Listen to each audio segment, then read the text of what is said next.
నేతలు గప్చుప్, పెత్తనమంతా పిఆర్ఓలదేనా? ప్రజాస్వామ్యాన్ని అపహాస్యం చేస్తున్న అదృశ్య పాలకులు. ప్రజాప్రతినిధుల కన్నా వీళ్ళ దగ్గరే సమస్త అధికారాలు. వీళ్ళు ఫోర్ కొడితే చాలా అధికారుల పరుగున రావాల్సిందే.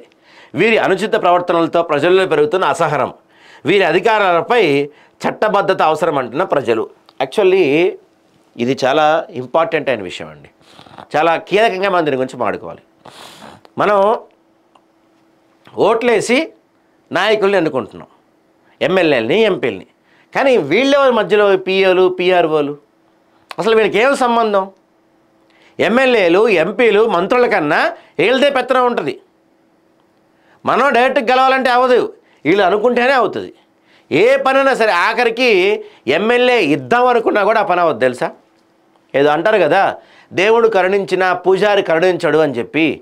ఇప్పుడు ఎవరో ఒకళ్ళు, ఒక పేదవాళ్ళు ఇంకెవరో వెళ్తారు, సార్ మాకు ఆ ప్రాబ్లం ఉంది సార్, లేకపోతే మాకు ఇందిరా మిల్లి కేటాయించండి సార్ అని చెప్తారు. ఆ ఎమ్మెల్యే అంటాడు, సరే ఓకే అమ్మా కేటాయిద్దాం, ఆ పిఏ ఆ సంగతి చూడమ్మా అంటాడు. పాప మా లీడర్ బిజీగా ఉంటాడు, ఆ పిఏనో లేకపోతే ఆ పిఏలో వారు ఏం చేయాలి దాన్ని రాసుకొని చెయ్యాలి. కానీ ఈ మధ్యలో ఈడేం చేస్తాడు, మరి నాకేంటి అంటాడు. 100% నడుస్తుందండి ఇది. ఎమ్మెల్యే తెలియదు ఈ విషయం. పాపం ఆ నాయకుడు ఎవడైతే ఉన్నాడో ఆ నాయకుడు తెలియదు ఈ విషయం.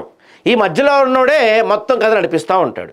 ఓ పక్కన ఆయన ఇవ్వమన్నాడు ఆయన, కానీ ఇక్కడ కింద మాత్రం రాదు. మధ్యలో ఈ మనిషి అడ్డం ఉంటాడు. ఈ మనిషి ఒప్పుకుంటేనే, ఈ మనిషికి ఇష్టం అయితేనే అవి వాళ్ళకి చేరుతాయి. లేదు మీరు ఎన్నిసార్లు చెప్పినా, ఎన్నిసార్లు వెంటబడినా అది పోస్ట్పోన్ అవుతానే ఉంటుంది. అంత దారుణంగా ఈ పిఆర్ వ్యవస్థ నడుస్తుంది మన దగ్గర. వీళ్ళు అనుకుంటేనే ఏదైనా. ఎమ్మెల్యే ఏం చేయాలో కూడా వీళ్ళు డిసైడ్ చేస్తారు. ఎమ్మెల్యే దాకా ఏది పోనివ్వరు వీళ్ళు. అసలు ఈ పిఏలు, పిఆర్ఓలకు చట్టబద్ధత ఏంది?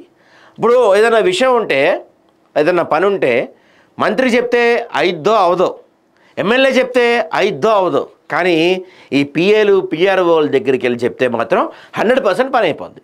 వీళ్ళకి ఇవ్వాల్సిన ఇస్తే మాత్రం పని జరిగి తీరుతుంది.